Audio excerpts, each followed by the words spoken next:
Hi అండి, అందరికీ నమస్కారం. నేను మీ శిరీష. ఈరోజు మల్టీగ్రెయిన్ రవ్వతోటి ఉప్మా తయారు చేయబోతున్నాను. ఇది తింటే డయాబెటీస్ ఉన్న వాళ్ళకి షుగర్ కంట్రోల్లో ఉంటుంది. నార్మల్గా ఉన్న వాళ్ళు తింటే అన్ని పోషకాలు లభిస్తాయి. ఇది చాలా రుచిగానే ఉంటుంది, హెల్దీగా కూడా ఉంటుంది. బరువు తగ్గాలనే వాళ్ళు దీన్ని ట్రై చేయండి. 1 కప్పు మల్టీగ్రెయిన్ రవ్వని ముందుగానే 2-3 సార్లు కడిగేసి నానబెట్టి ఉంచాను. ఒక అరగంట ముందే నానబెట్టేసి ఉంచాను. ఎందుకంటే ఇది కొంచెం లావుగా ఉంటుంది రవ్వ, దాని మూలన నానబెడితే తొందరగా ఉడుకుతుంది. సన్న రవ్వ అయితే అప్పటికప్పుడు వేసేసుకోవచ్చు. స్టవ్ మీద పాన్ పెట్టుకుని ఆయిల్ వేసుకుందాం. ఆయిల్ వేడైంది, కొంచెం పల్లీలు వేసి వేయించుకుందాం.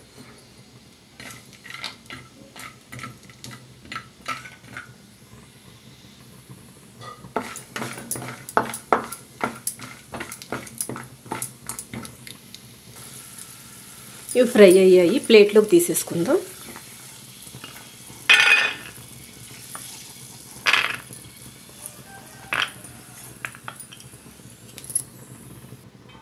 ఇప్పుడు ఇదే ఆయిల్లో 1 స్పూన్ పచ్చిశనగపప్పు, అలాగే 1 స్పూన్ మినపప్పు, 1/2 స్పూన్ ఆవాలు, 1/2 స్పూన్ జీలకర్ర వేసి వేయించుకుందాం. దీనిలోని జీడిపప్పు కూడా వేసుకోవచ్చు, ఇష్టమైన వాళ్ళు. నేను వేయట్లేదు. ఒక రెమ్మ కరివేపాకు వేస్తున్నాను.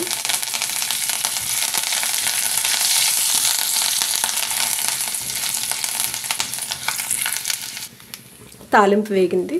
సన్నగా కట్ చేసిన అల్లం ముక్కలు, కట్ చేసిన పచ్చిమిరపకాయ ముక్కలు, వీటిని కూడా ఆయిల్లో ఫ్రై చేసుకుందాం.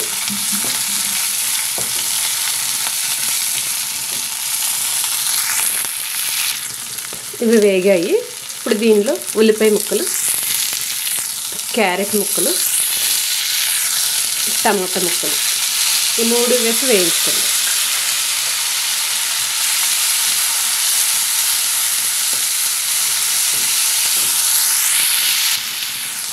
ఇవి పచ్చివాసన పోయేంత వరకు వేయించుకుందాం.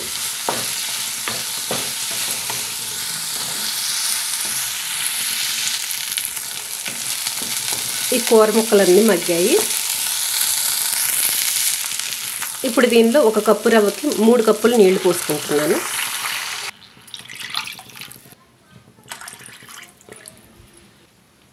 అలాగే టేస్ట్కి సరిపోయినంత గల్లుప్పు వేస్తున్నాను. ఒకసారి బాగా కలుపుకుని మరిగించుకుందాం. ఎసరు బాగా మరగాలి. ఎసరు చక్కగా మరిగింది. ఇప్పుడు దీనిలో నానబెట్టి ఉంచిన రవ్వ వేసేద్దాం.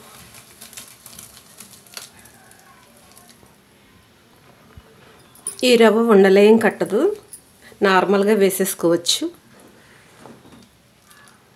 ఒకసారి కలిపి మూత పెట్టి ఉడికించుకుందాం.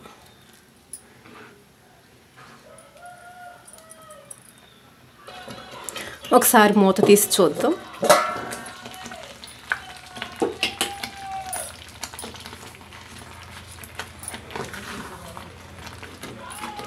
చక్కగా ఉడుకుతుందండి. ఇంకొక 2-3 నిమిషాలు ఉడకనిద్దాం.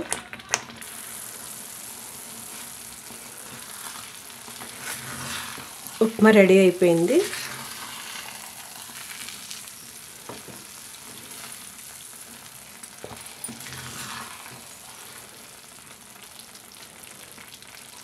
స్టవ్ ఆపేసుకుందాం. అలాగే వేయించి పెట్టిన పల్లీలు వేసేద్దాం. కొత్తిమీర చల్లుతున్నాను. పైనుంచి 1 స్పూన్ నెయ్యి వేస్తున్నాను. నెయ్యి ఫ్లేవర్ బాగుంటుంది కదా. ఒకసారి బాగా కలిపేసుకోవాలి.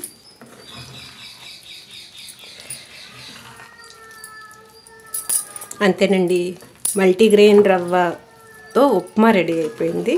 ఇది చాలా హెల్తీ. దీనిలో 1 కంటే ఎక్కువ రవ్వలు ఉంటాయి కదా, అన్ని రకాల పోషకాలు భర్తీ అవుతాయి. హెల్తీగా ఉప్మా రెడీ అయింది. ఈ వీడియో మీకు నచ్చినట్లయితే లైక్ చేయండి, షేర్ చేయండి, సబ్స్క్రైబ్ చేయండి.